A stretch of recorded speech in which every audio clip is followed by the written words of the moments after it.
1914 में Thomas Alva Edison की पूरी फैक्ट्री जलकर बर्बाद हो गई। आग इतनी बुरी तरह लगी थी, कुछ भी नहीं बचा। उन्हें 23 मिलियन यूएस डॉलर का नुकसान हुआ था। एक प्रोटोटाइप जिस पर वह सालों से काम कर रहे थे, वह भी जलकर राख हो गया।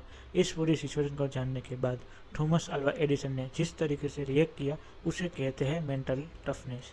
पता है उन्होंने क्या कहा? उन्होंने कहा, थैंक्स गॉड, अभी तक मैं जितनी भी मिस्टेक कर रहा था वह सारी जलकर ख़त्म हो गई। अच्छा है, अब मैं एक फ्रेश शुरुआत कर पाऊंगा। एक मेंटली टफ इंसान की यह बहुत बड़ी क्वालिटी होती है कि वह बुरे से बुरे वक्त में भी अपने आप को संभालना जानते हैं और एक पॉजिटिव अप्रोच रखता है। पर फैक्ट तो ये है कि शुरुआत से भी कोई भी मेंटली स्ट्रांग नहीं होता है। जैसे अच्छी डाइट और रेगुलर एक्सरसाइज आपको फिजिकली स्ट्रांग बना देती है, वैसे ही कुछ हैबिट्स होती है जो आपको मेंटली वीक इंसान को भी मेंटली स्ट्रांग बना देती है। और आज इस वीडियो में हम ऐसे ही मेंटली स्ट्रांग लोगों की कुछ हैबिट्स के बारे में बात करने वाले हैं। So let's start.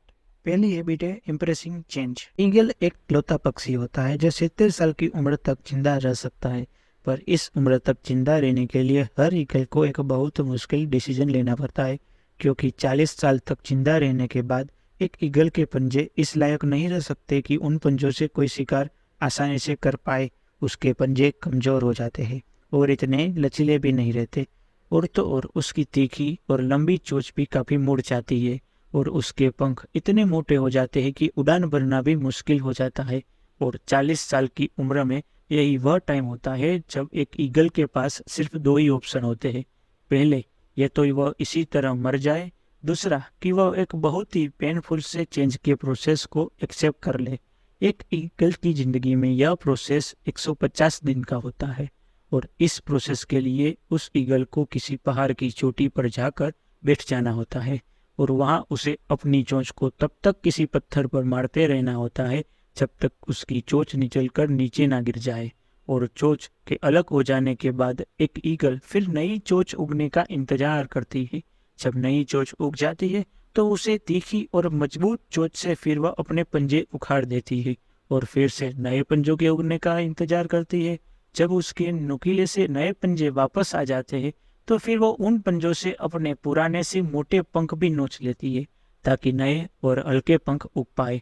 और फाइनली इन बेहद दर्द भरे 150 दिन के बाद एक ईगल अपनी नई जिंदगी की एक नई उड़ान भरती है और अपनी जिंदगी के बचे हुए 30 साल जीना शुरू कर देती है। मतलब सर्वाइवल के लिए और जिंदगी को जीने के लिए एक दर्द भरे चेंज को एक्सेप्ट करना ही पड़ता है। और याद रखो, जब बारिश होती है ना, तो सारे पक्षी बचने का कोई ना कोई ठिकाना ढूंढते हैं, पर इकलौता ईगल एक ऐसा पक्षी होता है जो बारिश से बचने की कोशिश करने के बजाय बादलों के ऊपर उड़ने की औकात रखता है। इसलिए एक मेंटली स्ट्रांग इंसान भी हर दूसरी हैबिट है एस्टेब्लिश बाउंड्रीज। याद करो, लास्ट टाइम ऐसा कब हुआ था जब आपको कोई ऐसा काम करना पड़ा हो जिसकी वजह से आपका पूरा शेड्यूल, आपका पूरा प्लान बर्बाद हो गया हो और बाद में आपको रिग्रेट हुआ हो कि काश तब आप उस काम को मना कर देते, तो शायद आप अपने बाकी के इम्पोर्टेंट काम अच्छी तरह कंप्लीट कर पाते। अगर ऐसा आपके साथ अक्सर होता है तो सॉरी, आप शायद इतने मेंटली स्ट्रांग नहीं हो, क्योंकि एक मेंटली स्ट्रांग इंसान को उसकी बाउंड्रीज मतलब उसकी लाइन ऑफ कंट्रोल पता होती है। उसको पता होता है कि उसे किस काम के लिए नो बोलना है और किस काम के लिए यस। उसे किस कंजर्वेशन का हिस्सा बनना है और किस कंजर्वेशन का नहीं।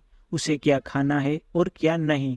एक मेंटली स्ट्रांग इंसान को यह सब बहुत अच्छी तरह पता होता है। मतलब एक मेंटली स्ट्रांग इंसान बहुत ज्यादा सिलेक्टिव होता है। अब तीसरी हैबिट है the power of sacrifice humans. Psychology को समझने वाले लोग यह अच्छी तरह जानते हैं कि sacrifice build resilience, resilience build strength, strength build power and power build purpose. एक इस चीज का परफेक्ट एग्जाम्पल है विराट कोहली।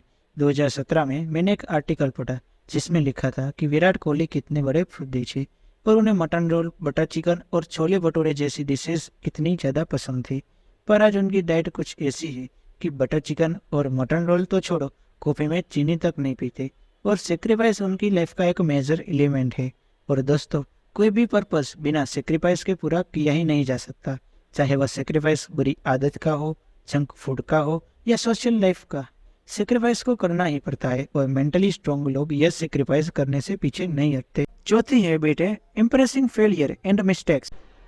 अगर आपको लगता है कि इलोन मस्क ऐसे आदमी है जो अपना हर प्लान सक्सेस को दिमाग में रख कर बनाते हैं, तो शायद आप गलत हो। क्योंकि स्पेस एक्स के प्लान्स के रिगार्डिंग उन्होंने एक इंटरव्यू दिया था और उस इंटरव्यू में उन्होंने कहा था, I want to be able to make sure we have enough capital to survive at least 3 consecutive failures. पर अगर आप उसे ध्यान से समझो तो उनका यह थॉट प्रोसेस क्लियरली एक्सप्लेन करता है कि मेंटली स्ट्रांग होने का मतलब सिर्फ यह नहीं है कि आप सक्सेस की तैयारी करते रहो, बल्कि मेंटली स्ट्रांग होने का मतलब तो यह है कि आप फेलियर्स के लिए भी उतने ही ओपन और रेडी रहो। वो 5वीं हैबिट है सेल्फ लव। एक बार मुझे ऑफिस में एक लड़का दिखा जो फिजिकली बहुत अट्रैक्टिव था और उसके फेस पर एक अलग ही ग्लो था। मुझे लगा शायद ये कोई नया ज्वाइनर होगा जिसने हाल ही में कॉलेज कंप्लीट किया है और अपनी कॉर्पोरेट लाइफ शुरू ही की है। फिर एज यूजुअली मेरा दिन शुरू हुआ और शेड्यूल के अकॉर्डिंग मुझे एक मीटिंग में जाना था। उस मीटिंग में पहले से ही वो लड़का बैठा हुआ था और जब मैं उस मीटिंग रूम में दोबारा देखा तो मैं थोड़ा कंफ्यूज हो गया। बट फिर मेरे मैनेजर ने अनाउंसमेंट किया और बताया कि इस मीटिंग के लिए हमने एक गेस्ट को इनवाइट किया है जो हमें प्रोसेस रिलेटेड एडवाइस देने वाले हैं और वो गेस्ट बिजनेस की एक यूनिट का डायरेक्टर है। और पता है वो डायरेक्टर कौन था? यंग दिखने वाला लड़का। और उसके बाद जब मेरी उस डायरेक्टर से बात हुई तो उसने बताया कि वह बिजनेस की एक बहुत ही क्रिटिकल यूनिट हैंडल कर रहा है और उसका शेड्यूल फुल पैक रहता है।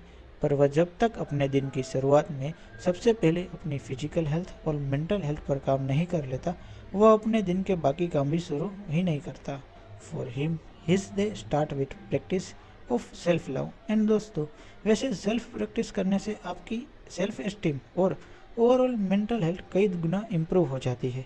इसलिए मेंटली स्ट्रांग बनने के लिए यह भी एक बहुत इम्पोर्टेंट हैबिट है। सो दोस्तों, यह थी कुछ 5 क्वालिटीज जो मेंटली स्ट्रांग लोगों में अक्सर देखी जाती है। और अगर आप भी मेंटल स्ट्रांग बनना चाहते हो तो आपको भी अपने माइंडसेट को कुछ ऐसा ही बनाना पड़ेगा। अगर आपको मेरी इस वीडियो का कंटेंट पसंद आया हो तो इस वीडियो को लाइक करना, मेरे चैनल को सब्सक्राइब करना और बेल आइकन दबाना फ्यूचर वीडियो अपडेट्स के लिए। Thank you.